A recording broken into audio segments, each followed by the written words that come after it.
Gold trusted gold buyers మీరు తాకట్టు పెట్టిన బంగారాన్ని విడిపించి ఈ రోజు ఉన్న మార్కెట్ ధరకు కొనబడును. నాగ సాధువులకి అఘోరాలకి తేడా ఏంటి?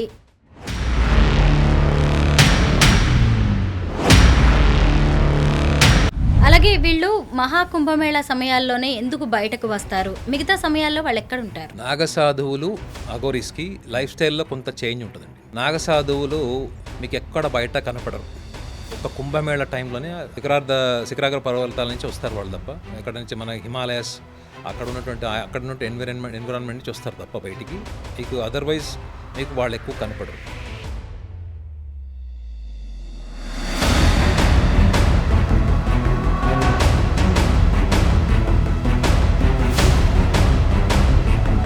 పన్నెండేళ్లకోసారి పుష్కరాలు వస్తాయి.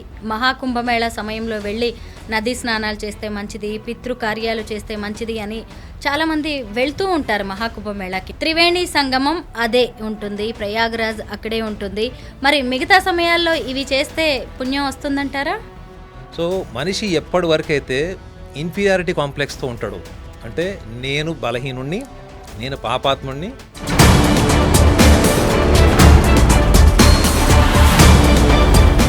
ఒక సంతృప్తి ఏంటంటే అబ్బా నేను పలానా పని చేశాను, నేను పుణ్యం చేశాను.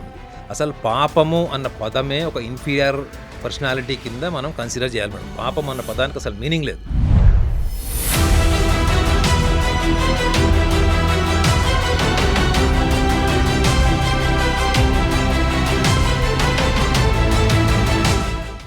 అందరికీ నమస్కారం, నేను Swaroopa Potlapalli. Welcome to iDream. ఉత్తరప్రదేశ్లోని ప్రయాగ్రాజ్లో మహాకుంభమేళా ఘనంగా జరుగుతోంది. జనవరి 13వ తేదీ నుంచి ఫిబ్రవరి 26వ తేదీ వరకు 45 రోజుల పాటు జరుగుతున్న ఈ మహాకుంభమేళాకు కోట్లాది మంది దేశ విదేశాల నుంచి భక్తులు తరలివస్తున్నారు. హైదరాబాద్కు చెందిన ఆస్ట్రోసైకాలజిస్ట్ ఎస్వి నాగ్నాథ్ గారు 5 రోజుల పాటు ప్రయాగ్రాజ్లో పర్యటించి వచ్చారు. ఆయన అనేక మంది సాధువులని, ముఖ్యంగా అఘోరాలను కలిసి వచ్చారు. అసలు ఈ మహాకుంభమేళా అంటే ఏంటి? క్షీరసాగర మదనానికి మహాకుంభమేళాకి సంబంధం ఏంటి? విదేశీ భక్తులు ఇంతగా ఎందుకు క్యూ కడుతున్నారు? సనాతన ధర్మంలో మహాకుంభమేళాకి ఉన్న విశిష్టత ఏంటి? అలాగే అఘోరాలు, నాగసాధువులు వెపన్స్తో ఎందుకు తిరుగుతున్నారు? ఇలా అనేక విషయాలు ఆయన్నే అడిగి తెలుసుకుందాం. నమస్తే నాగనాథ్ గారు. ముందుగా కుంభమేళా విశిష్టత ఏంటి అనే దాంతో మనం ఈరోజు ఈ ఇంటర్వ్యూని స్టార్ట్ చేద్దాం. మహాకుంభమేళా ప్రాశస్త్యం ఏంటో తెలియజేయండి. నేను ఒక ప్రొఫెషనల్ సైకాలజిస్ట్ని, అంటే కరడుగట్టినటువంటి సైకాలజిస్ట్ని. అంటే నేను దేంట్లో అయినా కానీ వాళ్ళు ఏ పని చేసినా దాని వెనక ఉన్నటువంటి మానసిక స్థితి ఏంటి, మానసిక స్థితికి అతీతమైనది ఏమైనా ఉందా అనే 2 కోణాల్లో నేను ఆలోచిస్తాను. ఎందుకంటే మీకు ముందుగా ఈ విషయం చెప్పాలి. మీరు అన్నారు ఒక కుంభమేళ యొక్క విశిష్టత సనాతన ధర్మము అని చెప్పారు. నేను కూడా సనాతన ధర్మానికి సంబంధించినటువంటి ఒక సైనికుడిని. Though I'm a practising psychologist, deep inside of mine you can say that I'm a fanatic Sanatan inside, deep inside. So సనాతన ధర్మంలో మనకి కొన్ని వేల సంవత్సరాల నుంచి కూడా ఈ కుంభమేళ యొక్క పరంపర ఉంది.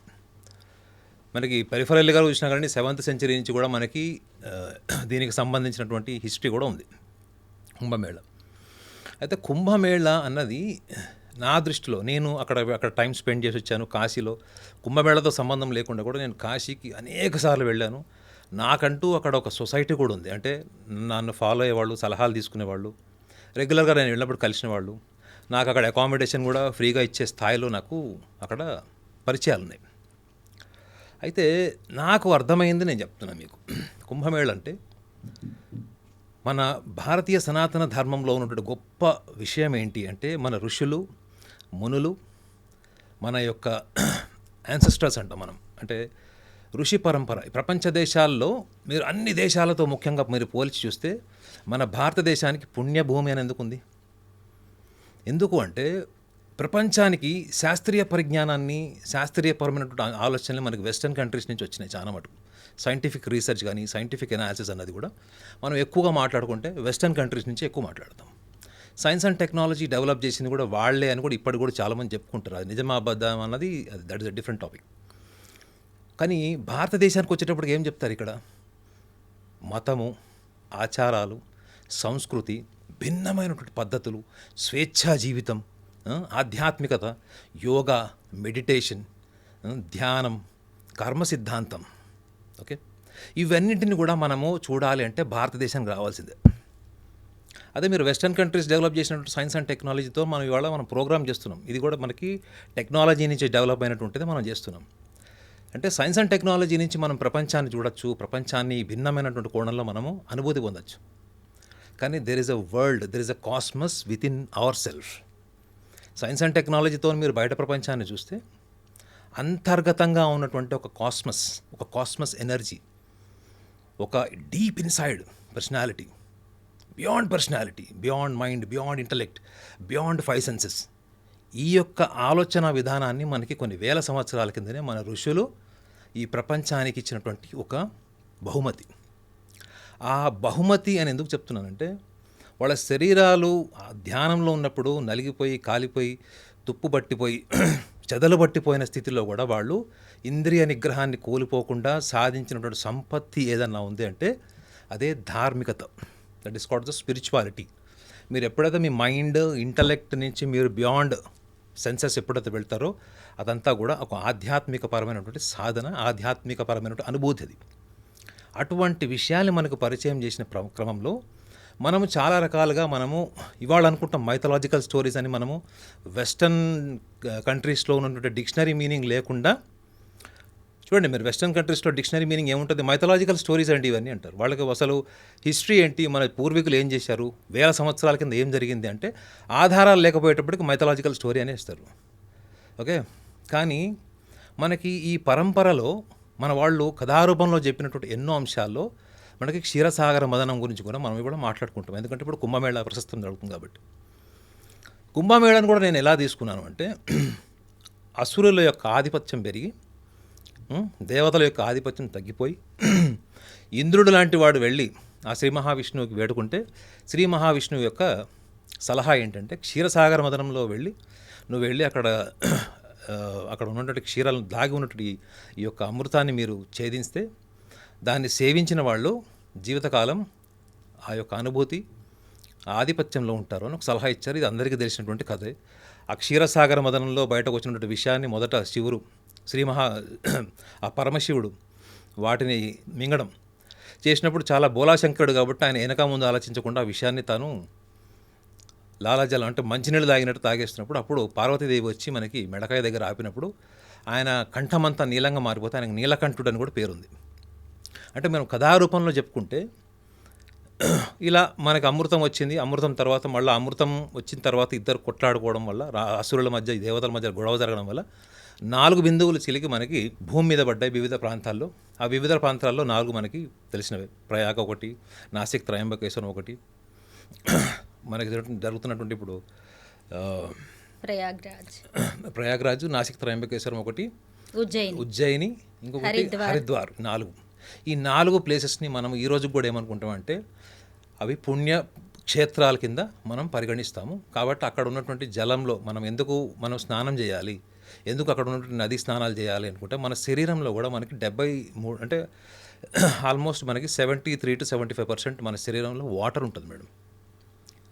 ఈ వాటర్ యొక్క ఇంపాక్ట్ ఏంటి అంటే మనకి మనం నదిలో ఎప్పుడైతే స్నానం చేస్తామో మన శరీరంలో ఉన్నటువంటి ఈ యొక్క మనలో ఉన్న వాటర్ కంటెంట్ ఏదైతే ఉందో మనము కాస్మిక్గా చెప్పుకోవాలంటే, అంటే సైంటిఫిక్గా కాకుండా కాస్మికలీ అంటే మనం ఆధ్యాత్మిక పరంగా ఒక అనుభూతి పరంగా చెప్పుకోవాలి. ఎందుకంటే అనుభూతి అనేది సబ్జెక్టివ్ అవుతుంది, అది ఆబ్జెక్టివ్ కాదు. కాబట్టి సో ఈ స్నానం చేయడం వల్ల ఒక పుణ్యకార్యము మనకి, ఈ పుణ్యకార్యము అని ఎందుకు చెప్పారు అన్నది చాలా ఇంపార్టెంట్ విషయం. మీరు ఎవరినైనా వెళ్ళడం ఏంటంటే వాళ్ళు నమ్మకం రూపంలోనే చెప్తారు. ఇవాళ ఇన్ని కోట్ల మంది అక్కడ స్నానం చేస్తున్నారు, వాళ్ళని మీరు వెళ్ళి ఎందుకు వచ్చారు సార్ మీరు ఏంటంటే, ఈ టైంలో మనము కుంభమేళలో స్నానం చేస్తే మనకి తెలియకుండా చేసినటువంటి పాపాలన్నీ కూడా నశించిపోయి మనం కొత్త జీవితాన్ని, కొత్త అనుభూతిని, కొత్త ఆలోచనని, లేదా కొత్త రకమైనటువంటి కర్మలను ఆచరించేటువంటి జీవితాన్ని కూడా మనం గడిపేటువంటి అవకాశం ఉంటుందని చెప్తారు. మీరు ఎందుకు? ఒక నమ్మకం. మనకి మన ఋషులు, మునులు కథారూపంలో చెప్పినటువంటి విషయాన్ని మనం ఇవాళ నమ్మకంతో మనం అందరం వెళ్తున్నాం. ముఖ్యంగా గడిచిన కొన్ని సంవత్సరాల నుంచి ఎక్కువగా సౌత్ ఇండియా నుంచి ఎక్కువగా వెళుతున్నారు అన్నది కూడా గణాంకాలు ఉన్నాయి అక్కడ. అంతకుముందు ఎక్కువగా మీకు ఉత్తర భారతదేశం మన నార్త్ ఇండియన్స్ ఎక్కువ ఈ కల్చర్ని ఫాలో అయ్యారని కూడా గణాంకాలు చెప్తున్నాయి. అయితే ఇక్కడ మనం ఎందుకు కుంభమేళాకి వెళ్ళాలి, దీనికి సనాతన ధర్మానికి ఉన్నటువంటి లింక్ ఏంటని మీరు అడిగారు. నా దృష్టిలో చెప్తున్నాను మేడం, నేను అబ్జర్వ్ చేసింది, కాశీలో టైం స్పెండింగ్ చేసింది, అవుట్ ఆఫ్ మై ఎక్స్పీరియన్స్ చెప్తున్నాను. అసలు కుంభమేళా అన్నది ప్రతి సంవత్సరం కాదు, కానీ మనము పుష్కరాలకి వాటికి ప్రతి గురు సంచారం జరిగిన ప్రతి సంవత్సరం మనకి 12 సంవత్సరాలు మనము పుష్కరాలని గురువు యొక్క పరంపరని బట్టి, రవి యొక్క స్థానాన్ని బట్టి మనకి చంద్రమానము సౌర్యమానం అని 2 ఉంటాయి. అలానే గురువు యొక్క స్థానాన్ని బట్టి కూడా నార్త్ ఇండియాలో ఎక్కువ కల్చర్ ఉంటుంది మీకు. సో సూర్యుడి యొక్క స్థానాన్ని బట్టి, రవి యొక్క స్థానాన్ని బట్టి కూడా అక్కడ ఉన్నటువంటి విశిష్టమైనటువంటి తిథుల్లో మనము ఈ నదీ స్నానాలు చేయడం అనేది జరుగుతుంది. ఇది అందరికీ తెలిసిన విషయమే. సో నేను గమనించింది ఏంటంటే, మన పూర్వీకులు మన ధర్మాన్ని కాపాడుకోవడం కోసం ప్రతి ఒక్కళ్ళకు ఒక రిమైండర్ లాగా, ఒక స్పిరిచువల్ డిప్, ఒక స్పిరిచువల్ సెలెస్టియల్ ఎక్స్పీరియన్స్ కోసం మన వాళ్ళు ఏం చేశారంటే, ఇవాళ ప్రతి ఒక్కళ్ళు ప్రతి నెల ఒక మొబైల్ రీఛార్జ్ చేసుకుంటారు మేడం. అవునా? ప్రతి ఒక్కళ్ళు కూడా మొబైల్ రీఛార్జ్ చేసుకుంటారు. సో కుంభమేళ కూడా ఒక రీఛార్జింగ్ ఎనర్జీ, ఒక kind of I can say it is a celebration of bliss. ఇది ఏంటి, మీరు ఎవ్రీ మంత్ ఎట్లయితే మీరు మొబైల్ రీఛార్జ్ చేసుకుంటారు, మీకు ఒక రిమైండర్, నువ్వు ఏ ధర్మానికి సంబంధించిన వాడు, నీ పూర్వీకులు ఎవరు. ఇవాళ మీరు యంగర్ జనరేషన్లో మీరు ఎవరైనా హిస్టరీ అడిగి చూడండి, ఎంతమందికి హిస్టరీ వస్తుంది. నాకు కూడా పూర్తిగా సరిగ్గా తెలియదు అనుకోండి. సో మనకి హిస్టరీ కానీ, మనకి ఆ కథా పుస్తకాలు ఏవైతే ఉన్నాయో మనకి చెప్పబడినట్టు, ఇవన్నీ ఎంతవరకు హిస్టరీ తెలుసు చెప్పండి. మనం చదువుకున్న లిమిటెడ్ ఎడ్యుకేషన్ మెమరీలోనే మనం ఉన్నాం తప్ప, మన వాళ్ళు ఎంతో అంత దూరదృష్టితోని ఈ కుంభమేళాకి వస్తే, కుంభమేళా అన్నది చాలామంది ఏమనుకుంటున్నారంటే, అక్కడికి వెళ్తే ఏదో అదృష్టం కలిసి వస్తుందనో, ఆస్తి కలిసి వస్తుందనో, కోరికలు తీరుతాయని అనుకుంటారు. కుంభమేళా ఇన్ వన్ లైన్ చెప్పాలంటే it is a source for the ముక్తి. ఎందుకంటే భారతదేశంలో ఎన్నో రకాల పద్ధతులు, భిన్న సంస్కృతులు ఫాలో అయ్యేవాళ్ళు, వివిధ రకాలైన ఆహార్యం ఉన్నవాళ్ళు, జీవన విధానాన్ని ఫాలో అయ్యేవాళ్ళు, ఆధ్యాత్మికపరమైన వాళ్ళ వ్యక్తిగతమైన భావాలతోని ఎన్నో రకాల మీకు ఆధ్యాత్మికపరమైన బ్లెస్సింగ్స్ ఉంటాయి. అక్కడ ప్రవచనాలు ఉంటాయి, మంత్రాలు ఉంటాయి. ఇవన్నిటి ఎన్విరాన్మెంట్ని మీరు ఒక ప్లేస్లో ఎక్స్పీరియన్స్ కావాలి అంటే అది కుంభమేళలోనే జరుగుతుంది. మిగతా ఏ ప్లేస్లో కూడా మీకు జరగదు. అది ఒకవేళ ఎందుకు జరగదు అని కూడా మీరు అడగచ్చు. నాగసాధువులు వస్తారు అక్కడికి, చెప్పండి. నాగసాధువులు ఒక్క కుంభమేళ తప్ప మిగతా టైంలో మీకు ఎక్కడ పర్వత శిఖరాల్లోనే ఉంటారు. అఘోరాసన మీకు అప్పుడప్పుడు కనిపిస్తారు, కాశీలో కానీ, మీకు ప్రయాగలో కానీ, గయాలో కానీ మీకు అక్కడ కనిపిస్తారు. కానీ మీకు నాగసాధువులు కనిపించడం అనేది చాలా అరుదు. సో ఇలాంటి గొప్ప గొప్ప వాళ్ళందరూ కూడా జీవితాన్ని, వాళ్ళ ఒక సిద్ధాంతాన్ని నమ్మడం అన్నది చాలా చాలా చాలా basic level word. I can say that is a belief is just a fundamental word. It is a transformation. అంటే వాళ్ళు ఏ సిద్ధాంతాన్ని, ఏ దైవాన్ని అయితే వాళ్ళు నమ్మారో, ఎటువంటి క్రమశిక్షణని వాళ్ళు అలవరుచుకున్నారు, ఆ క్రమశిక్షణలో వాళ్ళు పూర్తిగా, అంటే ఫిజికల్గా, మెంటల్గా, ఎమోషనల్గా, ఇంటలెక్చువల్గా, ఈవెన్ వాళ్ళ కంప్లీట్ ఎనర్జీని కూడా వాళ్ళు ట్రాన్స్ఫార్మ్ చేసుకుని ఒక స్థాయికి వెళ్ళిపోయారు. అటువంటి స్థితిని వాళ్ళు ప్రతి ఒక్కళ్ళ అనుభూతి, మీరు నేను చేయలేం కదా, మన కెమెరామ్యాన్ వీళ్ళు చేయలేరు కదా. అట్లీస్ట్ మీరు అక్కడికి వెళ్ళి చూసినప్పుడు మీకు మీ ధర్మం విలువ తెలుస్తుంది. భారతదేశంకి ఋషులు ఇచ్చినటువంటి ఒక ఆస్తి ఏదైనా ఉంది అంటే అది డెఫినెట్లీ మనము ఈ యొక్క కుంభమేళలో చూడడానికి అవకాశం దొరుకుతుంది. Beside the Ksheerasagara Mathanam story, there is an experience, physical experience during the Kumbh Mela time. అందులో మీకు కుంభమేళా టైంలో మీకు కనపడిన ఒక అద్భుతమైన అనుభూతి ఏంటంటే, మనము రొటీన్గా, మెకానికల్గా, కార్పొరేట్, ఒక సివిలైజ్డ్ సొసైటీలో నుంచి ఒక ఎక్స్పీరియన్షియల్ సొసైటీలోకి వెళ్తాం. మనకు అన్ని రకాల ఆశ్చర్యకరమైన విషయాలు కనపడతాయి. నాగసాధువులు బట్టలు లేకుండా ఉంటారు, ఏదో చిన్న ఒక కండువా లాంటిది ఏదో, అది కూడా అంత మందిలోకి వస్తారు కాబట్టి వాళ్ళు కట్టుకుంటారు. లేదా చాలామంది అయితే అసలు లేని కూడా లేరు, నేను చూశాను కదా, ఎవరు అసలు నగ్నంగా ఉన్నారు. కానీ అందరిని నేను చూసింది ఏంటంటే, ప్రతి ఒక్కళ్ళు ఫస్ట్ న్యూడ్గా ఉన్న సాధువులనే చూస్తున్నారు. న్యూడిటీ అన్నది మనకు అలవాట్లేదు కదా. ఒక చిన్న పిల్లవాడిని, చిన్న పిల్లల్ని మనం చూస్తాం తప్ప, అది కూడా నెలల పిల్లల్ని చూస్తాం మనం ఎక్కువగా. అలాంటిది ఒక వయసు వచ్చేసిన వాళ్ళు, ఆల్మోస్ట్ మిడిల్ ఏజ్ క్రాస్ అయిన వాళ్ళు, వీళ్ళందరూ కూడా నగ్నంగా మీకు తిరుగుతున్నప్పుడు ఒక కామన్ మ్యాన్ బేసిక్ పర్సెప్షన్ ఏంటి, అరే వీళ్ళు నగ్నంగా ఉన్నారు ఏంటి అనుకుంటారు. మళ్ళీ రెండో ఆలోచన ఏంటంటే, వీళ్ళు నగ్నంగా ఉన్న ఇంత సాధన చేశారు, వీళ్ళు కఠోరమైనటువంటి దీక్షలు చేస్తారు, వీళ్ళు కఠోరమైనటువంటి 12 సంవత్సరాల సాధనలో వీళ్ళకి మానవాతీతమైనటువంటి శక్తులు వస్తాయి వీళ్ళకి అనేటువంటి ఇమాజినేషన్కి మీరు ఎప్పుడు కనెక్ట్ అవుతారు మేడం? మొత్తం కుంభమేళ లేదు, ఆ కుంభమేళ పక్కన పెడితే మీరు ఇటువంటి ఆలోచనకి ఇన్స్పిరేషన్ ఎక్కడి నుంచి వస్తుంది మీకు? కుంభమేళ నుంచి వస్తుంది. సో మన పూర్వీకులు ఏం చేసినా కానీ కొన్ని వేల సంవత్సరాల నుంచి కూడా ఇంత దూరదృష్టితోనే కుంభమేళ యొక్క విశిష్టత అంటే ఈ పుణ్యము పాపము ఇవన్నీ పక్కన పెడితే ఒక మనిషికి ఐ ఓపెనింగ్ కల్చర్ని చూడడానికి ఒక అవకాశాన్ని ఇచ్చారు అంటే అది కుంభమేళలో అని నా పర్సనల్ ఎక్స్పీరియన్స్. నాగనాథ్ గారు టెక్ దిగ్గజం యాపిల్ ఫౌండర్ స్టీవ్ జాబ్స్ భార్య కూడా పావెల్ జాబ్స్ కూడా వచ్చారు. Yeah. ప్రయాగ్రాజ్కి వచ్చారు. 4 days ఉన్నారు ఆవిడతో పాటు ఆవిడ స్టాఫ్ వచ్చారు. కమలాగా ఆవిడ పేరు మార్చుకున్నారు. సనాతన ధర్మాన్ని కూడా స్వీకరిస్తున్నట్టుగా చెప్పారు. అయితే ఆవిడలాగే ఎంతోమంది కోట్లాది మంది ఫారినర్స్ ఈరోజు మహాకుంభమేళాకు వస్తున్నారు. ఎందుకు భారతీయులతో పాటు విదేశీయులు కూడా మన సనాతన ధర్మానికి ఈ మహాకుంభమేళాకి ఇంతగా ఆకర్షితులవుతున్నారు?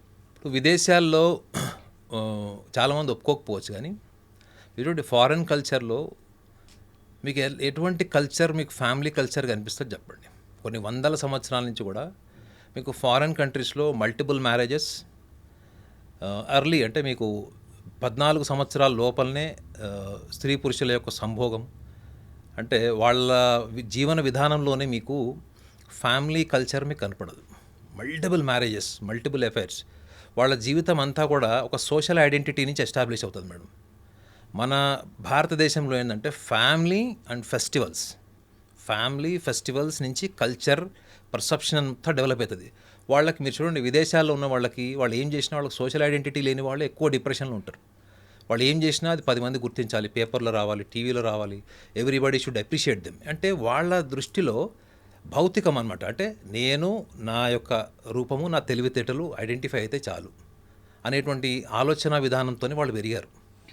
వాళ్ళకి చాలా చిన్న వయసులోనే అంటే మీరు 11 సంవత్సరాల నుంచి 14 సంవత్సరాలు అక్కడ ఉన్నటువంటి స్వేచ్ఛ వల్ల వాళ్ళకి ఏముంది, వాళ్ళకి లిమిటేషన్స్ లేవు. 14 ఏళ్ల తర్వాత పిల్లవాడు అమ్మాయి వాళ్ళు పార్ట్ టైం జాబ్స్ చేసుకుంటారు, వాళ్ళ సంపాదన వాళ్ళు ఉంటారు, పేరెంట్స్ పర్యవేక్షణ వాళ్ళు ఎంతవరకు ఉంటారు, ఇవన్నీ కూడా వాళ్ళకి కొన్ని వందల సంవత్సరాల నుంచి వాళ్ళ జీవన విధానంలో ఒక వయసు వచ్చిన తర్వాత ఎందుకు కుటుంబాలు నిలబడట్లేదు. వాళ్ళు కూడా వాళ్ళ మతానికి సంబంధించినటువంటి అన్ని రకాల ప్రేయర్స్ చేస్తారు, వాళ్ళకి మతానికి సంబంధించినటువంటి రీచువల్స్ అన్నీ ఫాలో అవుతారు. 30 సంవత్సరాలు వచ్చేటప్పటికే మెడికేషన్ మీద, డ్రగ్ మీద ఉన్న వాళ్ళు more than 60% ఉన్నాయని కూడా గణాంకాలు చెప్తుంది వెస్టర్న్ కంట్రీస్లో. మేడం, more than 60% ఈ క్లినికల్ మెడికేషన్ మీద ఉన్నాయని చెప్తున్నారు. మరి ఇంత వెస్టర్న్ టెక్నాలజీ, ఇంత సైన్స్ అండ్ టెక్నాలజీలో డెవలప్ అయిన తర్వాత ఈ ఎమోషనల్ బ్యాలెన్స్ ఎందుకు రాలే వాళ్ళకి? ఎందుకు అంటే వాళ్ళకి ఇప్పుడు ఈ మధ్య గడిచిన కొన్ని సంవత్సరాల నుంచి వాళ్ళకి తెలుస్తుంది ఏంటంటే మనం ఏదైతే లైఫ్లో అనుకుంటున్నామో మనం జీవితం అంతా కూడా మన జన్మనే ఒక పాప జన్మ, మనం పాపాల కోసం పాపం చేస్తే పుట్టాము, ఈ పాపాలు చేస్తే పుట్టాము కాబట్టే మనకి ఎవరో ఒకడు పైనుంచి వచ్చి మీకు బ్లంట్గా చెప్పాలంటే రక్తం అంటే పాపాన్ని రక్తంతో గడుగుతారని, లేక రకరకాల వాళ్ళకి వాళ్ళు నమ్ముతున్న ఆధ్యాత్మిక సిద్ధాంతాలు అవన్నీ ఉన్నాయి. వాళ్ళని వాళ్ళ జీవితంలో వాళ్ళు సంతోషంగా ఉండడానికి, డిప్రెషన్లో పోకపోవడానికి, లేకపోతే వాళ్ళ పర్సనల్ లైఫ్ని డిస్టర్బ్ చేసుకోకుండా ఉండడానికి ఎంతవరకు వాళ్ళకు పనికొచ్చినాయి. దిస్ ఇస్ ద ఫస్ట్ వాళ్ళలో వచ్చిన అబ్జర్వేషన్. మన భారతదేశానికి సంబంధించిన హిస్టరీ చూడండి ఒకసారి. ఇక్కడంతా కూడా ఎవరు కొట్టుకున్నా ఏం చేసుకున్నా ఈ దేశంలోనే కొట్టుకున్నారు. ఇక్కడ రాజులు ఇక్కడిక్కడే కొట్టుకొని, ఇక్కడ ఐకమత్యం లేదు, ఇక్కడ కుటుంబాలు, ఇవన్నీ రకరకాలు. కానీ మనం ఎప్పుడు కూడా పక్క దేశాలకు వెళ్ళి వాళ్ళ సంస్కృతిని కానీ, వాళ్ళ మతాలకు జోలికి కానీ, వాళ్ళ మతాచారాలకు వెళ్ళినటువంటి చరిత్ర ఉందో చెప్పండి. అబ్దుల్ కలాం గారు ఇచ్చినటువంటి స్టేట్మెంట్, గడిచిన 5,000 సంవత్సరాల్లో ఎప్పుడు కూడా మన భారతదేశం ఎప్పుడు కూడా ప్రపంచ దేశాల్లో ఏ దేశం యొక్క సంస్కృతిని కానీ, వాళ్ళ మతాచారాలను కానీ ఎక్కడ కూడా వాళ్ళు శాసించి కానీ, వాళ్ళని డిస్టర్బ్ చేసి వాళ్ళ హింసాత్మకమైన సంఘటనలు లేవు అని ఆయన అబ్దుల్ కలాం గారు స్వయంగా చెప్పారు. సో ఇప్పుడు వెస్టర్న్ కంట్రీస్లో ఉన్నదంతా ఏంటంటే just body, just mind. Even ఒక సైకాలజిస్ట్ కూడా చెప్తున్నాను కదా, మీరు మైండ్ అనగానే వెస్టర్న్ కంట్రీస్లో అన్నీ వచ్చేస్తాయి మీకు. మైండ్ అంటే ఏంటంటే వాళ్ళ ఆలోచన విధానం, బుద్ధి అన్నీ వచ్చేస్తాయి అందులో. అదే మీరు Vedic way of understanding mind ఉంది చూడండి, మీరు వేదాంతిక్ వే ఆఫ్ అండర్స్టాండింగ్ మైండ్లో మనశ్చిత్త బుద్ధి అహంకారాలను మీకు 4 కేటగిరీస్ చేస్తారు దాన్ని. అదే మీరు అక్కడికి వచ్చేటప్పటికి ఏమైపోతుందంటే everything is personality, everything is thought process, everything is upbringing. చిన్నప్పుడు ఎట్లా పెరిగారు, ఆ పెరిగిన విధానాన్ని బట్టి వాళ్ళు ఉంటారు అని వాళ్ళు ఫిక్స్ అయిపోయారు. ఇప్పుడు అదే మెథడ్స్ వాడు కొన్ని వందల సంవత్సరాల నుంచి వాళ్ళు సైన్స్ అనుకుని అవే నమ్ముతున్నారు. కానీ ఇవన్నీ కూడా ఇరాడికేట్ ఎందుకు అవుతున్నాయి? ఎందుకంటే they have understood now one thing ఏంటంటే అసలు కర్మ అన్న పదము మన మన ఋషులు మునులు మనకిచ్చినటువంటి గొప్ప వరం అది. నేను ఇందాక కూడా చెప్పాను. కర్మ అంటే ఏంటి మేడం? మనం చేసేటువంటి ఒక యాక్టివిటీ. ఈ యాక్టివిటీ వెనక ఉన్నటువంటి మనసులో ఉన్నటువంటి భావం ఏంటి? ఈ భావాన్ని మనం కనుక మెరుగుపరుచుకుంటే మన కర్మని మనమే మార్చుకొని, కర్మ చేసే విధానాన్ని మార్చుకొని, కర్మ విధానం మారినప్పుడు కర్మ ఫలితం కూడా మన చేతిలో ఉంటుంది అని మనకి కొన్ని వందల వేల సంవత్సరాల్లోనే భగవద్గీతలో కర్మయోగం గురించి చెప్పాడు. స్వామి వివేకానందుల వారు కూడా ఇదే విషయం చెప్పారు. మీరు కర్మయోగం చదవండి, కర్మయోగం ఫాలో అవ్వండి అని చెప్పాడు. సో ఇవాళ వెస్టర్న్ కంట్రీస్ అంతా కూడా now they are focusing on what is this karma. మన దేశంలో కర్మ గురించి చెప్పినటువంటి ఎంతోమంది ఆధ్యాత్మిక గురువుల్లా ఉన్నవాళ్ళు, వాళ్ళందరూ ఎందుకు వాళ్ళు అక్కడ గెస్ట్ లెక్చర్గా ఎందుకు పిలుస్తున్నారు? వాళ్ళ పుస్తకాలు ఆల్రెడీ ఉన్నాయి కదా. మరి ఒకవేళ వాళ్ళ ఆధ్యాత్మిక గ్రంథాల్లో ఉంటే ఎందుకు మన గ్రంథాల వైపు రావాల్సిన అవసరం ఏమొచ్చింది వాళ్ళకి? ఇక్కడ నేర్చుకునేది ఏంటి? స్వేచ్ఛ, నిర్బంధం లేదు. ఇక్కడ మన భారతదేశంలో ఉన్నటువంటి గొప్పతనం ఏంటంటే ధార్మికత, ఆధ్యాత్మికతలో ఒకటే ఇంట్లో నలుగురు పిల్లల్లో ఇద్దరు నాస్తికులుగా ఉండొచ్చు, ఇద్దరు ఆస్తికులుగా ఉండొచ్చు. మళ్ళీ ఇద్దరు ఆస్తికులుగా అయిపోవచ్చు, మళ్ళీ ఈ ఇద్దరు ఆస్తికులు నాస్తికులు కూడా అయిపోవచ్చు. ఎవడో పట్టించుకోడు. పోనీ మీరు నాస్తికులుగా నుంచి మళ్ళీ ఆస్తికులుగా వచ్చారంటే దానికి ఒక ప్రొసీజర్ ఏం లేదు, దానికి ఒక ప్రాసెస్ లేదు. మీరు నీళ్ళల్లో మునగాలి, కొండ మించి దూకాలి, ఇట్లాంటివి ఏమీ లేవు. If you can simply say that I believe in this God. నలుగురు 4 దేవుళ్ళు నమ్ముతారు. ఎవరన్నా పట్టించుకుంటారా మేడం? ఇక్కడ ఎంత స్వేచ్ఛ ఉంది చూడండి. స్వేచ్ఛ ఉన్న చోటే మనిషికి ఒక సంతృప్తి ఉంటుంది. వాళ్ళ ఆ స్వేచ్ఛని కోరుకుంటూ ఈ నిర్బంధితమైనటువంటి ఆంక్షలతో కూడినటువంటి ధార్మిక జీవితాన్ని వదులుకొని ఈ స్వేచ్ఛలో ఏముంది? ఈ స్వేచ్ఛ ఎక్కడి నుంచి వచ్చింది వీళ్ళకి? వీళ్ళ పూర్వీకులు ఏం నేర్పించారు వీళ్ళకి? ఆ సంస్కృతి ఏంటి అసలు? వీళ్ళందరూ ఎందుకు వేల సంవత్సరాల కిందనే శరీరం అన్నది చాలా తుచ్చమైనది. నాగసాధువులు బెస్ట్ ఎగ్జాంపుల్ మీకు. శరీరం అన్నది చాలా తుచ్చమైనది. మనసు ఎప్పుడు కూడా నియంత్రించలేం మేడం. గుర్తుపెట్టుకోండి, మీ మైండ్ని మీరు ఎప్పుడు నియంత్రించలేరు. మైండ్ ఎన్విరాన్మెంట్ని బట్టి ఉంటుంది. ఓకే, మరి అలాంటి మైండ్ని ఎలా నియంత్రించవచ్చు అంటే వాళ్ళు 200,000 పుస్తకాలు రాసుకున్నారు. ఇప్పటి వరకు అవన్నీ ఎంతవరకు ప్రాక్టికల్గా వర్కౌట్ అయినాయి. సో మన దగ్గరకు వచ్చేటప్పటికి ఏముంటుందంటే మీకు ఎటువంటి యాక్టివిటీస్ ఉన్నాయి, ఎటువంటి కల్చర్ ఉంది, ఎటువంటి లైఫ్ స్టైల్ ఉంది, ఇవన్నీ కూడా మీకు మనకి భారతదేశంలోకి వచ్చినప్పుడు మీకు ఈ స్పిరిచువల్ ప్రాక్టీస్ అన్నిట్లో కూడా లేనిది నిర్బంధం, స్వేచ్ఛ. ఈ స్వేచ్ఛను చూడాలి అంటే ఎక్కడికి రావాలి? The best place in the world, the best place in the cultural activity. If you want to see, you have to come to Kumbh Mela. మీరు కుంభమేళాని ఒక స్నానం అంటే వెళ్ళి అక్కడ మనం నదిలో దిగి స్నానం చేయడం, పుణ్యం పాపం పక్కన పెడితే మేడం, మీరు కుంభమేళా అన్నది మీరు భారతదేశాన్ని ఒకవేళ మీరు చూడాలనుకున్నారనుకోండి, భిన్న సంస్కృతులు, పద్ధతులు, ఆచారాలు, వ్యవహారాలు, మనుషులు, మనస్తత్వాలు, ఇవన్నీ ఒకవేళ మీరు ఒక వేదిక మీద చూడాలి అనుకుంటే కుంభమేళాకి వెళ్ళండి. ఎందుకంటే కుంభమేళా అన్నది అది మన మైథలాజికల్ స్టోరీ. ఇవన్నీ మనం ఏదో హిస్టరీ అనండి, మైథలాజికల్ స్టోరీ అన్నది పక్కన పెడితే అనుభూతి. మీరు అన్నారు కదండి వెస్టర్నర్స్ అంతా ఎందుకు వస్తున్నారంటే they want to experience life. వాళ్ళ దగ్గర డబ్బులు ఉన్నాయి, పేరుంది, అన్నీ ఉన్నాయి. మరి అన్నీ ఉన్న తర్వాత వాళ్ళు ఏం మిస్ అవుతున్నారు? They want to explore something. జీవితంలో ఎవరైనా బాగా ఉన్నతమైన పేరు సంపాదించిన వాళ్ళు, ఐడెంటిటీ సంపాదించిన వాళ్ళు ఎందుకు ధార్మిక వైపు వస్తున్నారు? ఎందుకంటే they want to extend there conscious experiences. So కాబట్టి వీళ్ళందరూ కూడా ఒకప్పుడు కంటే ఇప్పుడు భారతదేశము ప్రపంచాన్ని శాసించే స్థాయికి వెళ్తుంది. ముఖ్యంగా ఈ ఆధ్యాత్మిక పరమైన అంశాలు చూడండి మీరు. ఇవంతా కూడా ఇప్పుడు చాలామందికి కూడా ఇప్పుడు ఓపెన్నెస్ వచ్చింది, సోషల్ మీడియా వచ్చింది. ఒకప్పుడు limited identity, limited exposure, limited awareness. ఇప్పుడు అవన్నీ బౌండరీస్ అన్నీ కూడా బ్రేక్ చేశారు. సో కాబట్టి అవేర్నెస్ అన్నది ప్రతి ఒక్కడు కోరుకుంటున్నాడు. నిర్బంధము, బౌండరీస్ ఉన్నటువంటి ఫ్యామిలీ లైఫ్, బౌండరీస్తో ఉన్నటువంటి కొన్ని రిలీజియస్ ప్రాక్టీసెస్, ఇవన్నీ కూడా మనకి తెలియట్లేదు. కానీ ఈవెన్ మిడిల్ ఈస్ట్ కంట్రీస్లో కూడా ఇదే పరిస్థితి. వాళ్ళు కూడా ఈ స్వేచ్ఛ కోసం నిర్బంధించబడినటువంటి మతాచారాల నుంచి కూడా బయటకు వస్తున్నటువంటి గణాంకాలు కూడా విశిష్టంగా పెరుగుతున్నాయి. కొన్ని రోజుల తర్వాత చూడండి ఈ మిడిల్ ఈస్ట్ కంట్రీస్ నుంచి కూడా మీకు కుంభమేళలో దిగే వాళ్ళు వస్తారు చాలామంది. నాగనాథ్ గారు, మీరు ప్రయాగ్రాజ్లో చాలామంది నాగసాధువుల్ని అలాగే అఘోరాలని కలిశారు కదా. వాళ్ళు ఐహిక సుఖాలు కోరుకోరు, బాహ్య ప్రపంచంతో సంబంధాలు తెంచుకుంటారు. అయితే వారిని చూడ్డానికి జనం ఎగబడుతుంటారు, వాళ్ళ బ్లెస్సింగ్స్ తీసుకుంటూ ఉంటారు. ఎందుకంటారు? మేడం, వాళ్ళు ఒక సగటు మనిషిగా మాట్లాడుకుంటే, ఒక సగటు మనిషికి జీవితకాలం కష్టపడితే కానీ వాళ్ళకు సొంత ఇల్లు కొనుక్కోలేరు, ఒక కారు కొనుక్కోలేరు. వాళ్ళ ఇంట్లో ఒక చిన్న ఇంటర్నెట్ కనెక్షన్ తీసుకుంటే కూడా అది 10 మందికి చెప్పుకొని సంతృప్తి పొందుతారు. ఒక ఆర్డినరీ టు ఆర్డినరీ పర్సన్ చెప్తున్నాను.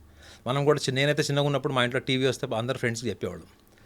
సో ఒక సగటు మనిషి ఆలోచన నుంచి మీరు ఆలోచిస్తే వాళ్ళు ఎప్పుడు కూడా వాళ్ళని వాళ్ళు అండర్ ఎస్టిమేట్ చేసుకొని ఎప్పుడు ఎదుటి వాళ్ళనే గొప్పగా ఊహించుకునేది, ఎదుటి వాళ్ళలో ఏదో గొప్ప లక్షణం ఉంది అనే భావంతోనే ఉంటారు. కాబట్టి వాళ్ళు ఆర్డినరీ పీపుల్ లాగా ఉంటారు, ఆర్డినరీ పర్సన్స్ లాగానే లైఫ్ లీడ్ చేస్తారు వాళ్ళు. కానీ ఎప్పుడైతే వాళ్ళు ఈ నాగసాధువులు కానీ అఘోరాస్ని చూసినప్పుడు ఫస్ట్ ఒక స్పెల్ బౌండ్ ఏంటంటే, వాళ్ళని చూసిన తర్వాత వీళ్ళు ఆల్రెడీ కొన్ని నమ్మకాలు ఉంటాయి. ఏంటంటే వీళ్ళు సాధువులు, అవధూతలు, వీళ్ళందరూ కూడా మానవాతీతమైన శక్తులు ఉంటాయి, వీళ్ళకి అతీంద్రియమైన శక్తులు ఉంటాయి. వీళ్ళని మనం దర్శనం చేసుకుంటే మన జీవితంలో మనం కోరుకునేది ఏదైనా ఆబ్జెక్టివిటీ, మెటీరియలిజం అనండి, ఆబ్జెక్టివిటీ అనండి, అది ఇల్లు కావచ్చు, పెళ్ళి కావచ్చు, పిల్లలు కావచ్చు, పుట్టిన పిల్లలకు ఆటిజం ప్రాబ్లం ఉండొచ్చు, లేదా ఉద్యోగాలు రాకపోవడం, వ్యాపారాలు ఏదన్నా కానివ్వండి, వాళ్ళ మనసులో నిరంతరం అదొకటే ఆలోచన ఉంటుంది మేడం. 24 hours వాళ్ళలో ఏముంటుందంటే, ఆ ఉన్న ఎగ్జిస్టింగ్ కండిషన్స్ నుంచి నేను బయటపడాలి అంటే వాళ్ళకు తోచిన అన్ని ప్రయత్నాలు చేస్తారు. ఇప్పుడు ఈ నాగసాధువుల దగ్గర బ్లెస్సింగ్స్ తీసుకునే వాళ్ళని కూడా నేను చూశాను. వాళ్ళకి డబ్బులు ఇచ్చి వీళ్ళని చీదరించుకొని వదిలేసినా కానీ వీళ్ళు వెనకబడి కాళ్ళు పట్టుకొని వాళ్ళని చేస్తే కూడా వాళ్ళు తిరగబడి తిట్టి మందలించిన వాళ్ళని కూడా నేను చూశాను. కానీ ఒక ఆర్డినరీ పర్సన్కి ఏముంటుంది థింకింగ్, ఆ జీవితం ఈరోజు మారుతుంది, ఈ రోజు నుంచి నా అదృష్ట దురదృష్టాలు మారిపోతాయి నాకు, అది కేవలం ఒక ఆశ మాత్రమే మేడం. అసలు నేను ఇందాక కూడా చెప్పా కదా, మన కుంభమేళకు వెళ్ళినటువంటి ప్రాసెస్ కానీ పర్పస్ కానీ ఏదైనా ఉంది అంటే కూడా ఈ మెటీరియలిస్టిక్ లైఫ్లో నుంచి మీరు లిబరేట్ అయిపోవడం, అంటే మోక్ష మార్గంలో వెళ్ళడం, లేదా మోక్షానికి దగ్గరగా వెళ్ళాలి, లేదా సంసార బంధనాల్లో నుంచి మీరు బయటపడాలి. ఈ ఐడియాలజీతోనే కదా మీరు అందరూ అక్కడికి కుంభమేళ అన్నది తెలియదు.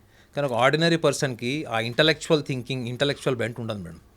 ఆర్డినరీ పర్సన్ ఎప్పుడు కూడా తన జీవితంలో తను సంతోషంగా ఉండాలి, కుటుంబాన్ని సంతోషంగా ఉంచాలనేటువంటి ఆర్థిక స్తోమతను పెంచుకోవడానికి ప్రయత్నం చేస్తాడు తప్ప, అవతల వాళ్ళు ఏంటంటే వాళ్ళు బ్రహ్మచర్యం పాటించి కఠోరమైనటువంటి సాధన చేసి 12 ఏళ్ళు ఆ సాధన ప్రాసెస్ అంతా కూడా చాలా భయంకరంగా ఉంటుంది. అది ఊహించుకోవడానికే ఒక సగటు మనిషికి కుదరదు అది.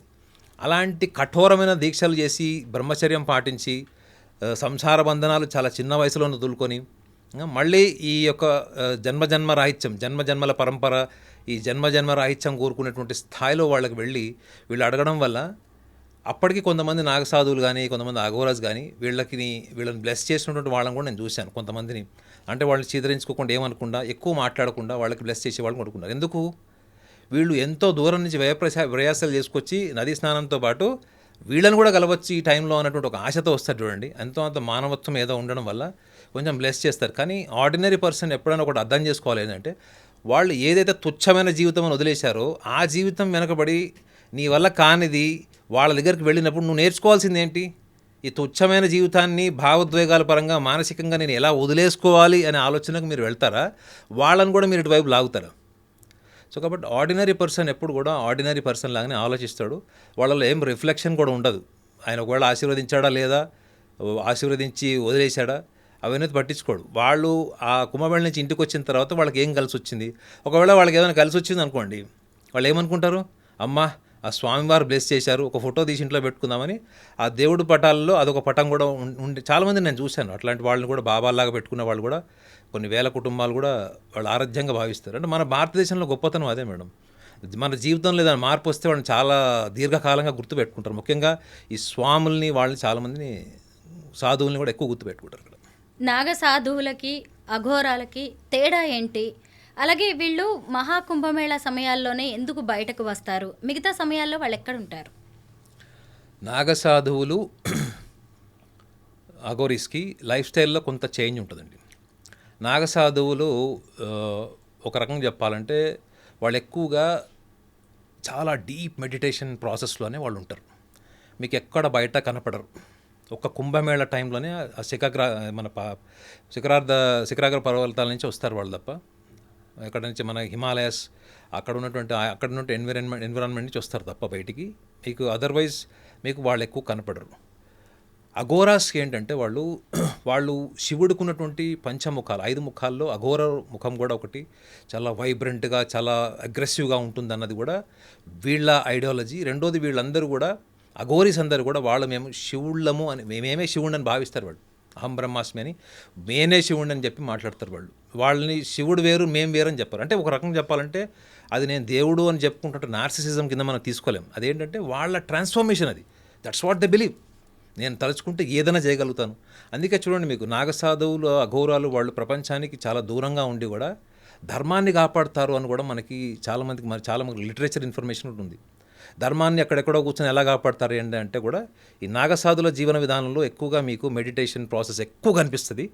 వాళ్ళు వీళ్ళకు ఉన్న ఆహార వ్యవహారాల్లో ఇద్దరు నాన్ వెజిటేరియన్ తింటారు. కానీ అఘోరాస్ ఏంటంటే వాళ్ళు ఆల్కహాల్ని, మాంసంని ఎక్కువగా వాళ్ళ ఆచారంలో వాడతారు, ఆచార వ్యవహారాలు వాడతారు. నాగసాధువులు హ్యూమన్ ఫ్లెష్ కానీ హ్యూమన్ మజిల్ కానీ తిన్నట్టు హిస్టరీ లేదు. కానీ అఘోరాస్ మాత్రం దాన్ని ప్రాక్టీస్ చేస్తారు. ఆ తినే ప్రాసెస్ చెప్పా కదా మీకు, అది పూర్తిగా నమిలి మనం ఇంట్లో మంచూరియా తిని పీల్చి మింగేలాగైతే చెయ్యరు. అది కేవలం నేను గతంలో కూడా ఒకసారి చెప్పాను, ఒక శవం మీద వాళ్ళు చేసేటువంటి క్షుద్ర పూజలు కానీ వాళ్ళ స్టేట్ ఆఫ్ మంత్రోపచారణ ఉంటుంది వాళ్ళు చేసేటువంటిది. ఆ కల్ట్ అంతా కూడా ఏంటంటే వాళ్ళు ఈ ఫియర్ ఆఫ్ డెత్ ఏదైతే ఉంటుందో వాళ్ళకి అన్కాన్షియస్లీ అది పోగొట్టడానికి కోసం వాళ్ళు చేసేటువంటి ప్రక్రియ. ముఖ్యంగా నాగసాధువుల్లో మీకు కనిపించింది ఏంటంటే ఫియర్ ఆఫ్ డెత్ కనపడదు మీకు. రెండోది, వాళ్ళు నగ్నంగా తిరుగుతారు. వాళ్ళు నిజంగా చెప్పాలంటే ఇప్పుడున్నటువంటి సనాతన ధర్మంలో అందరూ తెలుసుకోవాల్సిన విషయం ఒకటి కూడా చెప్పాలి మేడం, మీరు అడిగిన ప్రశ్నలో యాడింగ్ పాయింట్ ఇంకోటి ఏంటంటే అసలు వాళ్ళు నగ్నంగా తిరుగుతుంటే మనం చూసి నవ్వుకోవడమో లేకపోతే సర్ప్రైజ్ అవ్వడం కాదండి. ఒక్కసారి ఆలోచించండి, మనము రూపానికి, అలంకరణకి, బ్యూటీ కాన్షియస్కి ఎంత అలవాటు పడిపోయామంటే అది లేకుండా మనం ఉండలేనటువంటి స్థితికి మనం వెళ్ళిపోయాం. వాళ్ళు దాన్ని ఎందుకు వాళ్ళు వస్త్రం లేకుండా ఎందుకు తిరుగుతున్నారు, వాళ్ళు బట్టలు లేకుండా నేకడికి ఎందుకు తిరుగుతున్నారు? మొత్తం ఎముకలు కొరికేసేటువంటి చలి ఉన్నటువంటి పర్వతాల్లో కూడా వాళ్ళు కేవలం బట్టలు లేకుండా అక్కడ తిరుగుతున్నారు వాళ్ళు. సో వాళ్ళు ఎటువంటి స్థితిని పొందారు వాళ్ళు అన్న ఆలోచన కన్నా ఎక్కువగా వాళ్ళు నగ్నంగా ఉన్నారన్నది మాత్రమే ఎక్కువగా చాలామంది నేను చూసా కూడా అక్కడ వాళ్ళు మాట్లాడుకుంటుంటారు. రకరకాల అక్కడ టీ సెంటర్ల దగ్గర, కాఫీ సెంటర్ల దగ్గర వాళ్ళు మాట్లాడుకుంటూ కూడా నేను చూశాను. కానీ నిజంగా అది సగటు మనిషి ఆలోచన విధానం అంతా కూడా రూపం వరకు ఎందుకు ఉందంటే, మీరు ఇవాళ రోడ్డు మీద పూల అమ్మాయిని కూడా అడగండి, మీరు షాంపూ ఏం వాడతారంటే బ్రాండ్ పేరు చెప్తుంది. సో మనము తెలుసుకోవాల్సింది ఏంటంటే, ముఖ్యంగా ఈ కుంభమేళ లాంటికి వెళ్ళినప్పుడు ఎందుకు నాగసాధువులకి సోషల్ ఐడెంటిటీ ఇష్టం లేదు, సోషల్ లైఫ్ ఇష్టం లేదు, సోషల్ గ్లామర్ ఇష్టం లేదు. పోనీ వాళ్ళు అక్కడ ఉన్నా కానీ వాళ్ళు ఏం చేస్తున్నారండి, ధర్మాన్ని కాపాడడానికి చరిత్రలో కూడా మీరు మొఘల్స్తో యుద్ధం చేసినటువంటి హిస్టరీ ఉంది, బ్రిటిషర్స్తో యుద్ధం చేసినటువంటి హిస్టరీ ఉంది. మరి వాళ్ళు అక్కడ ఉండి ధర్మాన్ని కాపాడడం కోసం వాళ్ళు యుద్ధం చేసేటువంటి మానసిక స్థితి, మానసిక సామర్థ్యం, ఆ శక్తి సామర్థ్యాలు ఉన్నప్పుడు ఇక్కడ కార్పొరేట్ లైఫ్లో ఉండి, కార్పొరేట్ లైఫ్ అంతా టెక్నాలజీ తెలిసి, కార్పొరేట్ గ్లామరస్ సివిలైజేషన్లో ఉన్న మనకి ఎందుకు we are so much concerned about our family అంటే మనము మన ఫ్యామిలీ వరకే మనం ఎందుకు ఆలోచిస్తున్నాం? ధర్మం గురించి ఆలోచించే స్థాయిలో నువ్వు కుంభమేళానికి వెళ్తే తప్ప అక్కడ ఒక స్పార్కింగ్ ఇన్స్పిరేషన్ అయితే తప్ప నీకు నీ ధర్మం ఏంటి, నీ చరిత్ర ఏంటి, నీ ఋషులు మునులు ఏం కష్టపడ్డారు అన్నదానికి ఒక ఇన్స్పిరేషన్ ఎవరో నాగసాధువును, ఒక అఘోరిని చూస్తే తప్ప ఎందుకు రావట్లేదు నీకు? ప్రతి సనాతన ధర్మానికి సంబంధించిన ప్రతి వ్యక్తి కూడా ఒకటి కుంభమేళ ద్వారా తెలుసుకోవాల్సింది ఏంటంటే, వాళ్ళు ప్రతిసారి వాళ్ళు ఏదైతే మొబైల్ రీఛార్జ్ చేసుకుంటారో చూడండి, ఆ మొబైల్ రీఛార్జ్ చేసుకుంటున్నట్టు ప్రతి సంవత్సరం కూడా వాళ్ళు ఈ యొక్క విషయాన్ని వాళ్ళు మననం చేసుకోవాలి. ఏంటంటే, నేను నా ధర్మం కోసం ఏం చేశాను, నది స్నానం కాదు మేడం, నా ధర్మం కోసం నేను ఏం చేశాను, నా ధర్మం కోసం నేను ఏం చేస్తున్నాను. ఈసారి కుంభమేళకి వెళ్ళాను, నెక్స్ట్ మళ్ళీ పుష్కరాలకు వాటికి వెళ్తాం. మనం వెళ్ళినప్పుడు నా ధర్మం గురించి నేను ఎంత తెలుసుకున్నాను, నా ధర్మం కోసం నేను ఏం త్యాగం చేస్తున్నాను, ఏం సాక్రిఫైస్ చేస్తున్నాను. ఒకవేళ నా దేశంలో నా ధర్మం కనుక బలహీన పడిపోతే నేను ఎటువంటి పరిస్థితుల్లో నేను బతకాల్సి వస్తుంది అనేటువంటి అవగాహనతోని ఈ కుంభమేళలో దర్శనం చేసుకున్నట్టు more than 40 to 50 crores anticipation ఉంది. సో వీళ్ళందరూ కూడా ముఖ్యంగా మన భారతీయ సనాతన ధర్మానికి సంబంధించిన వాళ్ళకి నేను చెప్పేది ఏంటంటే, నేను చెప్పడం ఏంటంటే నేను అనుభూతి పొందాను కాబట్టి నేను చెప్తున్నాను. మన ధర్మం కోసం మనం చేసేటువంటిది ఏంటి, మన ధర్మానికి మనం ఎంతవరకు మనం వాయిస్ రేజ్ చేస్తున్నాము, మనం ప్రశ్నిస్తున్నాము. ఇవాళ ఎన్ని గుళ్ళు ఊలగొడుతున్నారు చెప్పండి, ఎన్ని గుళ్ళు ఊలగొడుతున్నారు, ఎన్ని రకాల హిందువుల యొక్క సమాజాన్ని శాసిస్తున్నారు కొన్ని ప్లేసెస్లో. మనం కేవలం కుంభమేళకి వెళ్ళాము, స్నానం చేశాము, పుణ్యం తెచ్చుకున్నాము, మళ్ళీ ఫ్రెష్గా రీసైక్లింగ్ ప్రాసెస్ అయిపోయింది. ఇంకా మళ్ళీ కొత్తగా మనం కొత్త ఎనర్జీతో వచ్చాము. మళ్ళీ మన లైఫ్ దైనందిక జీవితం మళ్ళీ ఇవే రాగద్వేషాలు, ఇవే ఆస్తులు, పంపకాలు, పెళ్ళి, విడాకులు, ఈ యొక్క మైండ్ సెట్తో కాదు కదా మనం ఉండాల్సింది. ఈ లెవెల్ ఆఫ్ ట్రాన్స్ఫర్మేషన్ వాళ్ళు కోరుకుంటారు మేడం. ఎవరు? నాగసాధువులు కానీ అఘోరస్ కానీ వీళ్ళు ఇక్కడికి వచ్చి దర్శనం చేసుకొని వెళ్ళిన తర్వాత వాళ్ళు ఏం కోరుకుంటారు, వీళ్ళు వెళ్ళిన తర్వాత ఏమైనా మార్పు వచ్చిందా? ఎందుకు మేడం, వాళ్ళు ప్రకృతితో బతుకుతారు. మీరు వర్తమానంలో ఉంటారు, వాళ్ళు ప్రకృతి వాళ్ళని వర్తమానంలో ఉంచుతుంది.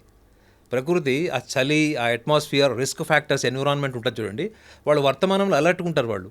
వాళ్ళకి వాళ్ళ భూత భవిష్యత్తు వర్తమాన కాలాల్లో వర్తమానంలో ఎక్కువ ఉండడం వల్ల వాళ్ళకి ఈ భౌతిక పరమైనటువంటి ప్రపంచక విషయాల మీద వాళ్ళకి ఇంట్రెస్ట్ ఉండదు. ఒక సగటు మనిషి ఎప్పుడు కూడా చూడండి అయిపోయిన దాని గురించో లేకపోతే కావాల్సిన దాని గురించో, అంటే ఎటువంటి ఎవిడెన్స్ లేనట్టు ఫ్యూచర్ గురించి మాట్లాడతారు, కంట్రోల్ లేనట్టు పాస్ట్ గురించి మాట్లాడతారు. ఈ వర్తమానం గురించి వాళ్ళు మాట్లాడరు. కానీ మీరు అఘోరాస్తోని, మీరు నాగసాధువులతో కొంచెం సేపు మాట్లాడండి మేడం, మీరే మీ ఫ్లాష్ బ్యాక్ మర్చిపోతారు. మీకు యాంగ్జైటీ ఏదైతే ఉంటుందో ఫ్యూచర్ గురించి అది పోతుంది. సో ఆ state of complete consciousness, complete conscious awareness ఉంటుంది చూడండి, ఆ స్థితికి మీరు వస్తారు.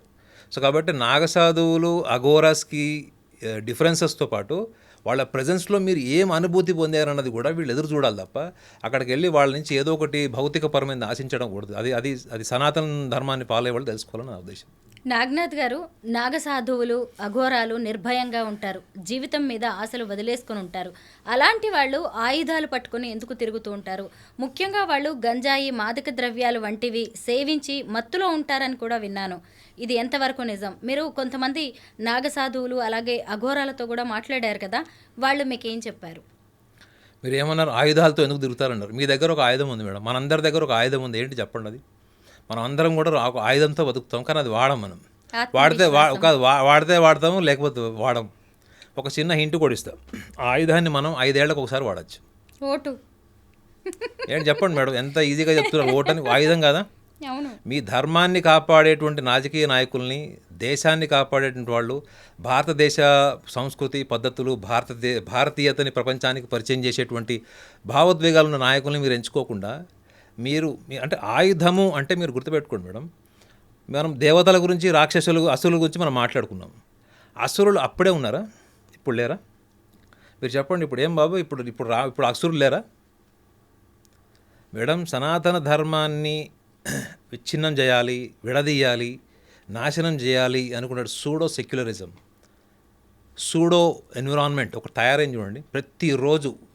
ప్రతిరోజు మనం చూస్తుంటాం, మీడియాలో, సోషల్ మీడియాలో, ట్విట్టర్స్లో, అన్నిట్లో చూస్తాం.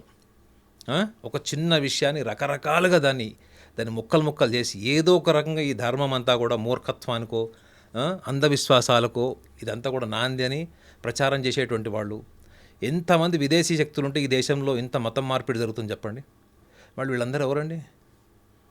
వీళ్ళంతా కార్పొరేట్ అసురులు, కార్పొరేట్ రాక్షసులు వీళ్ళంతా. మరి వీళ్ళ మీద యుద్ధం చేయాల్సిన దేవతలు ఎవరు? మనమే. నిజమైన సనాతన ధర్మాన్ని నమ్మిన వాళ్ళు, ఆ ట్రాన్స్ఫార్మేషన్లకు వెళ్ళిన వాళ్ళు, వీళ్ళందరూ కూడా దేవుళ్ళే. వీళ్ళు యుద్ధం చేయాలి. మీరు అడిగిన ప్రశ్న ఏంటి, వీళ్ళు ఆయుధాలు ఎందుకు పట్టుకుంటారు అన్నది. మేడం, మీరు ఎప్పుడైనా అఘోరాస్ని, నాగసాధువుని పక్కన పెట్టి ఎవరైనా సాధువుని కలిసారా? ఒక సాధువు అనేవాడిని మీరు ఎంత పొలైట్గా, హంబుల్గా, న్యాచురల్గా మాట్లాడతారో అంతసేపు వింటాడు మేడం. మీరు ఎప్పుడైతే మీ ప్రెజుడిసెస్కి వెళ్ళి మీ ఆలోచనలే గొప్పవి, లేదా మీ ఆలోచనలే కరెక్టు, లేదా అవతల వాడిని విసిగిచ్చేలాగా మాట్లాడితే అదే సాధువు రివర్స్ అవుతాడు, తీడతాడు, లాగి ఓటు కొట్టినా కొడతాడు. ఒక సాధువుకే నిజమైనటువంటి ధర్మ పరిరక్షణ, సందర్భ సహితమైనటువంటి ప్రవర్తన ఉంటుంది సాధువులకి. అంటే దొంగ సాధువుల గురించి నేను చెప్పట్లేదు, నిజమైన సాధువులకు ఉంటుంది. ఎందుకు? వాళ్ళు ఎప్పుడు కూడా ఏమి కోరుకోరు మేడం, ప్రపంచాన్ని నుంచి ఏమి కోరుకోరు. నిజమైన సాధువులు ఏమి కోరుకోరు. వాళ్ళు ఎంతవరకు వాళ్ళ స్థితి, వాళ్ళ స్టేట్ ఆఫ్ మైండ్లో ఉంటారు వాళ్ళు. సో అటువంటి వాళ్ళందరూ కేవలం రోజు పొద్దున్న సాయం దాకా అక్కడ ఒక ఎంటర్టైన్మెంట్ జోన్లో ఉండరు. ప్రతి నాగసాధువు, ప్రతి అఘోరికి కూడా ఆత్మరక్షణకు సంబంధించిన స్కిల్ ఒకటి ఉంటుంది. అంటే కత్తిసాము కానీ, కర్రసాము కానీ, ఇటువంటిది ఏదో ఒకటి ఉంటుంది మేడం. వాళ్ళు ఎందుకంటే కేవలం వాడు రోజు యుద్ధం చేయకపోవచ్చు, కానీ వాళ్ళు నివాసిస్తున్న ప్లేస్లో ఏదైనా యానిమల్స్ కానీ ఏమన్నా వాళ్ళని అటాక్ చేస్తే కూడా వాళ్ళ శరీరాన్ని, వాళ్ళ ప్రాణాన్ని వాళ్ళు కాపాడుకునేటువంటి కూడా ఒక స్కిల్ వాళ్ళకు ఉంటుంది. సో మీకు ఏం మెసేజ్ వస్తుంది వాళ్ళ ద్వారా? మీ ప్రాణాలని మీరు రక్షించుకునేటువంటి స్థితిలో మీరు ఉన్నారా? తాగి డ్రంక్ అండ్ డ్రైవ్ చేసి ఇష్టం వచ్చినట్టు తిరిగి వేళ వాళ్ళని గుద్ది వీళ్ళు చనిపోయి కుటుంబాన్ని విచ్ఛిన్నం చేస్తున్నట్టు సమాజంలో మనం రోజు చూస్తున్నాం. అదే మీరు నాగసాధువుల్ని, అఘోరీస్ దగ్గర వాళ్ళు చరిత్ర మొత్తం చూడండి. వాళ్ళు ఎప్పుడు ధర్మానికి ఎప్పుడైతే ఒక ప్రమాదం జరిగే అవకాశం ఉంది అన్నప్పుడు వాళ్ళ చేతిలో ఉన్నటువంటి ఆయుధాలను తీశారు బయటికి. ఎందుకు తీశారు? ఆయుధం లేకుండా వెళ్తే వీళ్ళ ప్రాణాలు నిలబడతాయండి, ఎదుటివాడు ఆయుధంతో వస్తే.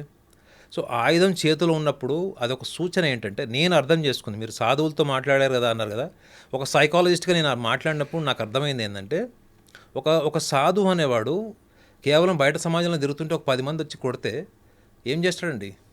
తను ఏదైతే మంత్రం చదివితే వీళ్ళు మాయమైపోతారా? భౌతిక ప్రపంచంలో మీరు యుద్ధం చేయాల్సింది madam. That's what they want to say. కానీ వాళ్ళ ఆయుధాన్ని ఒకళ్ళని చంపడానికి కానీ ఒకళ్ళని హింసించడానికి కానీ వాడరు వాళ్ళు. దేనికి వాడతారు? ఆత్మరక్షణకి, ప్రాణరక్షణ కోసం వాడతారు వాళ్ళు. సో మీరు అన్నారు వాళ్ళు గంజాయి తాగుతారు అన్నది. మీరు ఒకటి గుర్తుపెట్టుకోండి మేడం, గంజాయి తాగడం అన్నది సభ్య సమాజంలో ఏంటి? గంజాయి తాగుతున్నాడు మీ పిల్లవాడు, మీ అమ్మాయి గంజాయి తాగుతుంది, మీ గంజాయి సేవిస్తుంది, డ్రగ్ అడిక్షన్ అని చెప్తున్నారు. మీరు ఒకటి గుర్తుపెట్టుకోండి, మనకి మన సమాజంలో ఇంకా ఆ స్థాయి ఆలోచన లేదు, కానీ అర్థం చేసుకునే వాళ్ళు తక్కువ ఉండొచ్చు. మీ మానసికపరమైన ఆలోచనలు, మీరు చిన్నప్పటి నుంచి పుట్టి పెరిగిన వాతావరణము, మీకు ఏర్పడిన ఒక వ్యక్తిత్వము, ఒక బుద్ధి, వీటిలోనే మనం బతుకుతాం మేడం. మనకి ఇష్టాయిష్టాలతోనే మనం బతుకుతాం. మన ఇష్టాయిష్టాలన్నీ కూడా మనకు ఒక వ్యక్తిత్వాన్ని డెవలప్ చేస్తుంది. ఇది ఒక సగటు మనిషి నుంచి టాప్ సెలబ్రిటీకి ఉండేటువంటి మానసిక స్థితి. వాళ్ళు గంజాయి సేవించినప్పుడు వాళ్ళు ఏ స్టేట్లో ఉంటారు? వాళ్ళు ఈ భూత భవిష్యత్తు వర్తమాన కాలాలకి అతీతమైనటువంటి ఒక స్థితిలో ఉంటారు వాళ్ళు. కానీ వాళ్ళ గంజాయి సేవించి ఎప్పుడన్నా మాలస్ట్రేషన్ చేసిన కేసు ఏమన్నా చూసారా మీరు? ఒక యాంటీ సోషల్ యాక్టివిటీ చూసారా?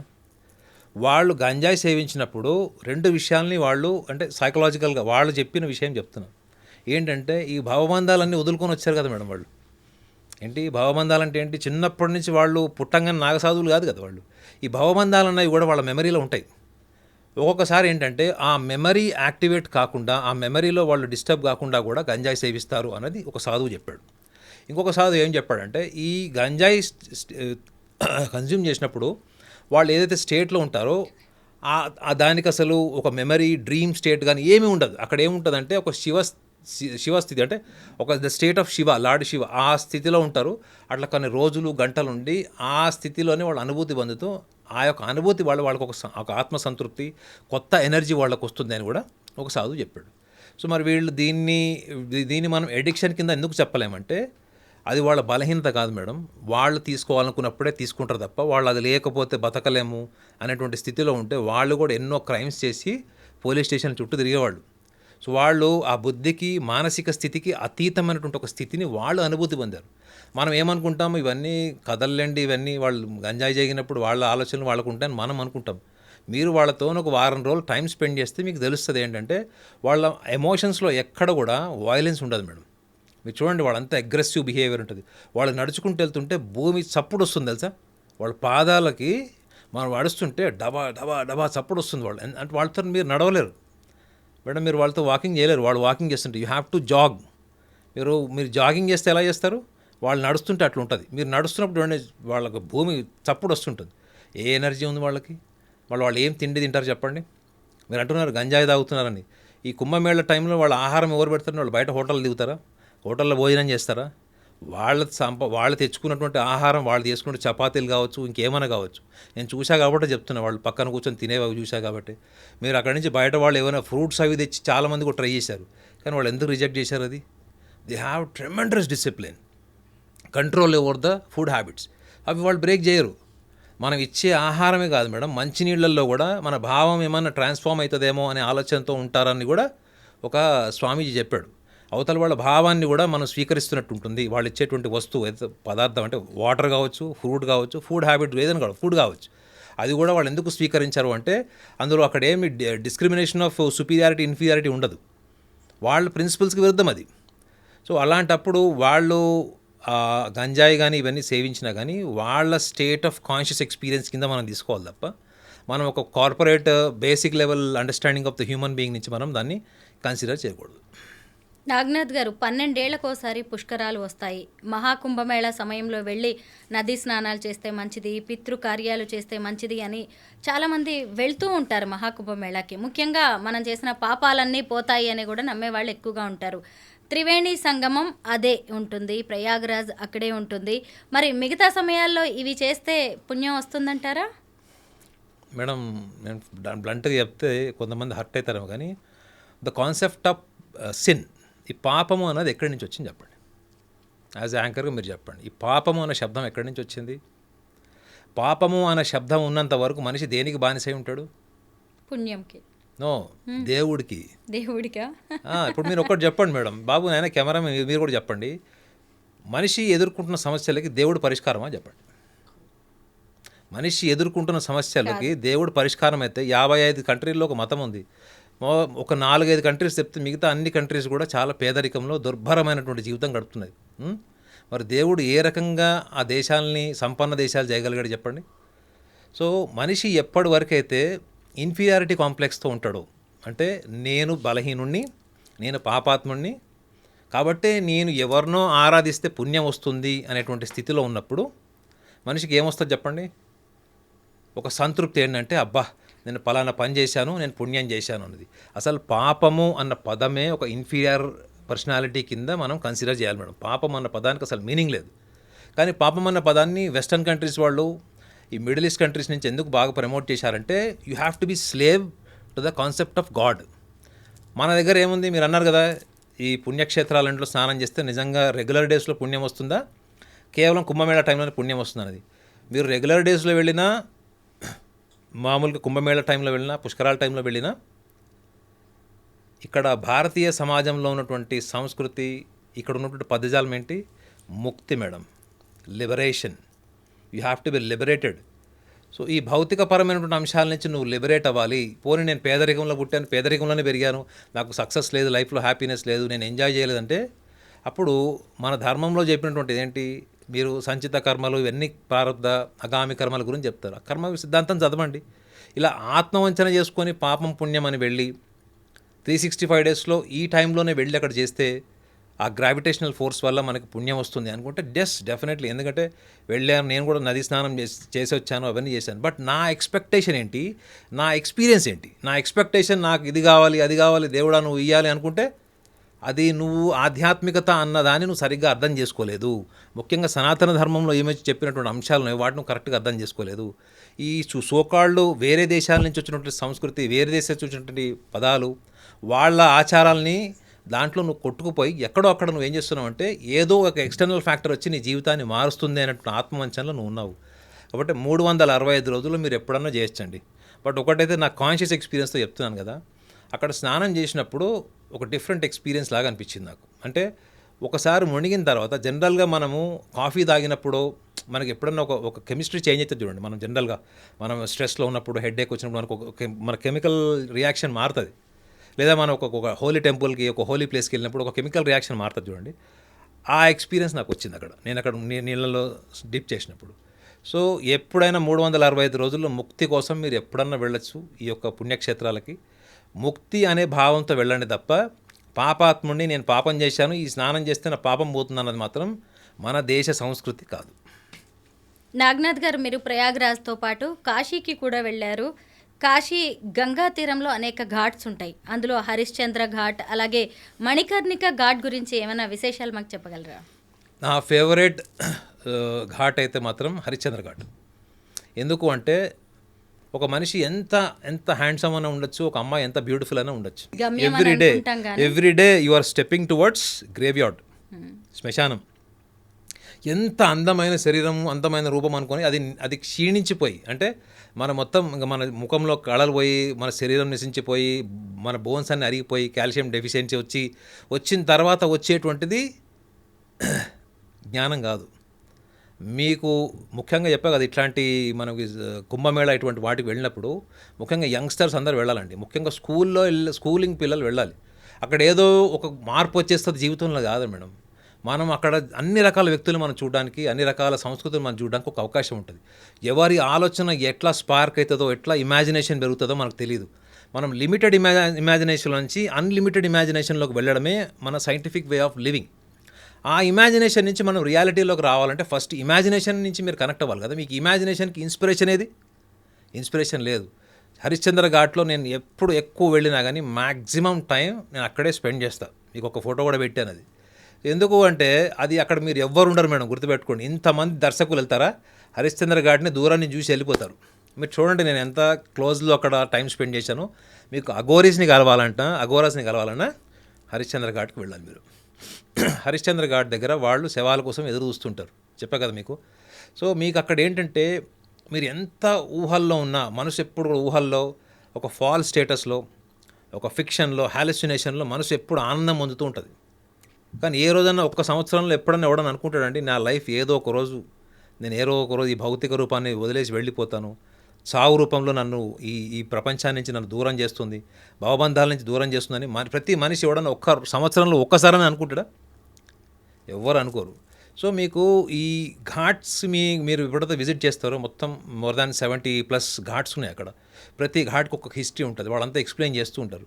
అందులో ముఖ్యంగా ఈ హరిశ్చంద్ర ఘాట్ దగ్గరకు వచ్చేటప్పటికి అక్కడికి ఎవరు ఎక్కువ టైం స్పెండ్ చేయరు. ఒక రకంగా ఏమనుకుంటారంటే ఏదో నెగిటివ్ ఎనర్జీ వచ్చేస్తుంది అక్కడికి వచ్చిన తర్వాత. అక్కడ శవాలు కాలుతూనే ఉంటాయి. మీరు చూసే ఉంటారు, నేను ఒక ముద్రలో ఉన్నప్పుడు వెనక అక్కడ శవాలని దహనం కూడా అవుతున్నాయి అందులో. ఎందుకు అంటే మీరు భయపడకూడదు ఏంటంటే ఒక ఫియర్లెస్ లైఫ్ ఒకవేళ మీరు లీడ్ చేయాలి అంటే చావు భయం పోవాలి మేడం. అఘోరీసే వాళ్ళు ఎంత ఎంత సాధన చేస్తారు ఈ ఫియర్ ఆఫ్ డెత్ ఓవర్కమ్ కావడం కోసం. ఎంత తురుంకానైనా కానీ చావు భయం ఉంటుంది. అందులో డెత్ ఎక్స్పీరియన్స్ మీరు చేయలేరు మేడం, ఎవరు చేయలేరు. ఎందుకంటే ఒకవేళ డెత్ ఎక్స్పీరియన్స్ అయిన తర్వాత ఆ మనిషి ఆ థియరీ రాయలేడు కదా. Once if I'm died I may be experiencing death, but what if I die I cannot write my experience. అవునా?